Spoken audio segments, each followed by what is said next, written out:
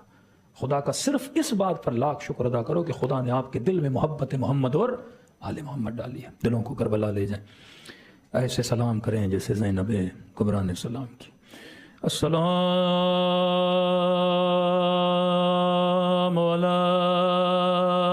الحسین وعلی علی ابن الحسین وعلی اولاد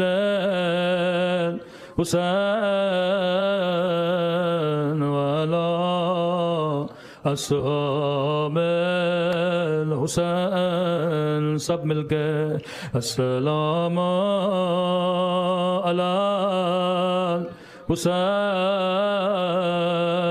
وعلی علی ابن الحسین وعلی اولاد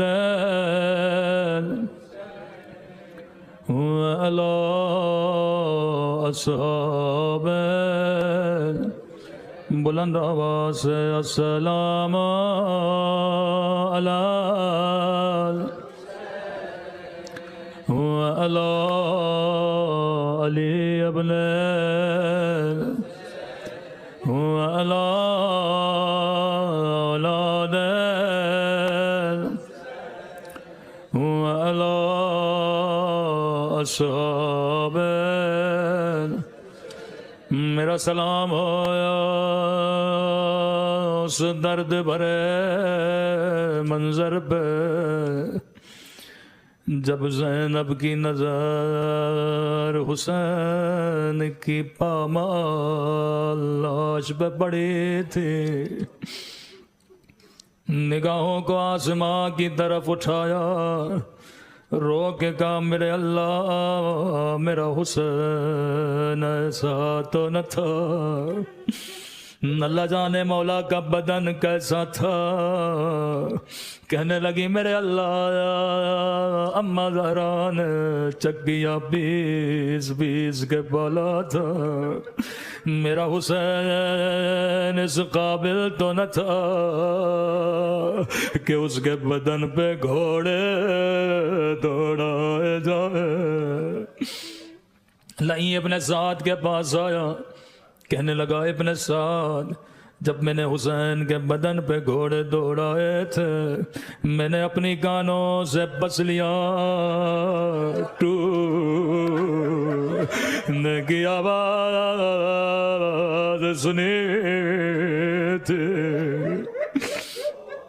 عزاداروں کربلا میں کئی جواں شہید ہوئے، کچھ کی پسلیاں ٹوٹی، کچھ کے بازو کاٹے گئے، کسی کے سینے میں برچھی مارے گئے، لیکن کربلا کے دو شہید ہیں جن کی پسلیاں توڑی گئی۔ ایک آپ کا مولا حسین، اتنے گھوڑے دوڑائے گئے کہ بدن کی پسلیاں ٹوٹ گئی۔ ایک 14 سال کا شہید نام قاسم ہے، حسن کا یتیم بچہ، دائیں طرف کی پسلیاں بائیں طرف چلے گئے۔ لیکن علماء جب مصائب پڑھتے ہیں جناب قاسم کی پسلیوں کی شبیہ امام حسین کو نہیں بناتے۔ سنیں گے کس سے ملاتے ہیں، کہتے ہیں قاسم کی پسلیاں ایسے توڑی گئی جیسے مدینے میں بی بی زہرا کی پسلیاں توڑی گئی۔ کسی نے کہا امام حسین سے کیوں نہیں ملاتے، کون سی شباہت ہے قاسم میں اور بی بی زہرا میں؟ کہنے لگے ہاں مولا حسین کی پسلیاں بھی توڑی گئی، لیکن جب مولا کی روح پرواز کر گئی تھی تب گھوڑے دوڑائے گئے، لیکن قاسم ابھی زندہ تھا۔ بی بی زہرا زندہ تھی، بی بی کا پہلو توڑا گیا، قاسم ابھی زندہ تھا، دائیں طرف کے گھوڑے بائیں طرف چلے گئے، بائیں طرف کے گھوڑے دائیں طرف چلے گئے، اتنے چھوٹے تھے، آواز دی اماں اماں، او میں گھوڑے سے گر گیا۔ مولا حسین دوڑے دوڑے میدان میں پہنچے، لیکن کہیں قاسم کا لاشا نظر نہیں آیا۔ کبھی دائیں طرف دیکھتے ہیں، کبھی بائیں طرف دیکھتے ہیں، کہتے ہیں قاسم امام ہو کے آواز دیتا ہوں، مجھے جواب دو۔ ایک مرتبہ دائیں طرف سے آواز آئی، جی میرے مولا، بائیں طرف سے آواز آئی، جی میرے مولا۔ امام حسین گھوڑے سے اترے، ابا کے دامن کو بچھایا، کٹی ہوئی انگلیاں اٹھائیں، کٹے ہوئے گوشت کے ٹکڑے اٹھائے، نجف کی طرف منہ کیا۔ او بابا علی، خیبر فتح کرنا آسان ہے، لیکن یتیم کی لاش کے ٹکڑے اٹھانا او بابا بڑا مشکل ہے۔ گٹھڑی باندھی، کمر پہ رکھی، خیمے کے در سے آواز دی، اما فضا ذرا بہن زینب کو بلانا، لیکن ماں کو نہ بتانا۔ بی بی زینب خیمے کے در پہ آئی، رو کر کہنے لگے، بہن زینب قاسم کا لاشا لایا ہو۔ بی بی زینب نے کہا، حسین تیرے ہاتھ تو خالی ہے، لاشا کہاں ہے؟ کہنے لگے، او بہن زینب، یہ جو گٹھڑی میری پیٹھ پہ دیکھ رہی ہو، اس میں قاسم کی لاش کے ٹکڑے ہیں۔ اللہ لعنت اللہ علی القوم الظالمین۔ پروردگار جو واسطہ مظلومیت محمد وآل محمد کا ہم سب کے صغیرہ کبیرہ گناہ معاف فرما، ہمارے والدین کے صغیرہ کبیرہ گناہ معاف فرما، ہم سب کو راہ ہدایت اور حلال پہ چلنے کی توفیق عطا فرما۔ پروردگار اس ماہ مبارک میں ماہ مغفرت ہے، ہمیں ایسا بنا جیسا تو ہم سب کو دیکھنا چاہتا ہے۔ حاضرین کے گھروں پر اپنی رحمت و برکت کو نازل فرما، ہر طرح کی نظر بد و پریشانیوں سے محفوظ فرما، ہمارے مولا آقا امام زمانہ کا ظہور فرما، ہم سب کو ان کے آوان اور انصار خاص میں شریک فرما۔ ربنا تقبل منا انک انت السمیع العلیم۔